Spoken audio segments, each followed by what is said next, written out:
Assalomu alaykum hurmatli tomoshabin. Bugungi videomizni albatta oxirgacha tomosha qiling. Chunki bu mavzu minglab oilalar, ayniqsa bolali oilalar uchun juda muhim. So'nggi paytlarda ko'pchilikni qiynayotgan savollar bor.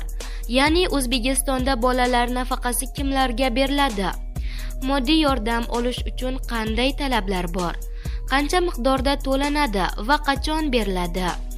Agar siz ham shu savollarga aniq va tushunarli javob izlayotgan bo'lsangiz, demak bu video aynan siz uchun.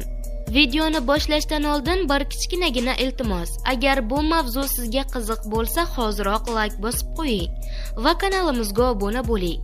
Chunki biz bu yerda har kuni foydali, rasmiy manbalarga asoslangan yangiliklarni joylab boramiz.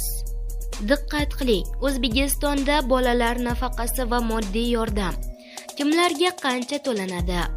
Bolalar nafaqasi va moddiy yordam tayinlashda bir necha talablar bor.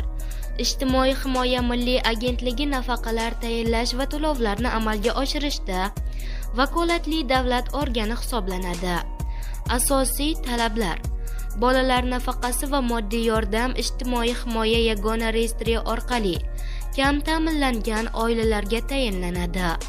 Mazkur mablag'larni olish uchun murojaatchining har bir oila a'zosiga to'g'ri keladigan daromad minimal iste'mol xarajatlari 648 ming so'mdan kam bo'lishi lozim.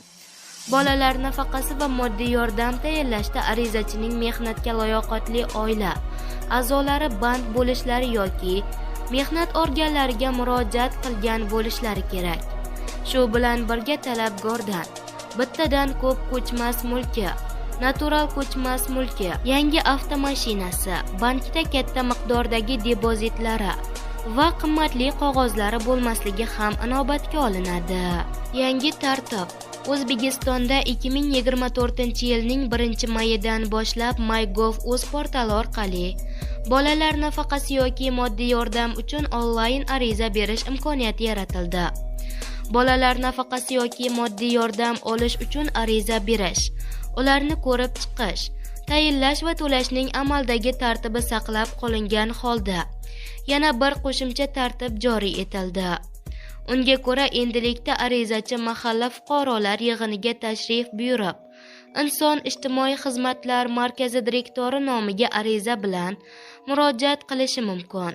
Umuman olganda, har ikkala usulda topshirilgan arizalar bir xil muddatda va bir xil mezonlar asosida ko'rib chiqiladi. Qancha to'lanadi? Hozirda bolalar nafaqasi miqdori oilada 3 yoshgacha bo'lgan bir bola uchun 325 ming so'm. Eng birinchi farzand 3 yoshdan katta bo'lsa, unga 250 ming so'm to'lanadi. Keyingi ikkinchi farzandlarga ikki holatda ham 150 ming so'mdan beriladi. Keyingi farzandlarning har biri uchun 100 ming so'mdan qo'shib ketilaveradi. Moddiy yordam miqdori esa oyiga 380 ming so'm. Oilalarda birinchisidan keyingi farzandlar tug'ilish holatlari bor.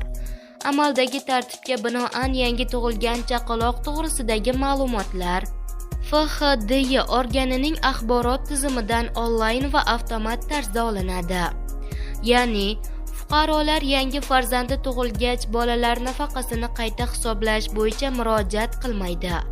Bola tug'ilgan sanada ma'lumotlar avtomat ravishda dasturga keladi. Keyingi oyning 1-sanasidan pul miqdori yangi tug'ilgan bolaga ham qo'shilgan holda qayta hisoblab oshirib boriladi.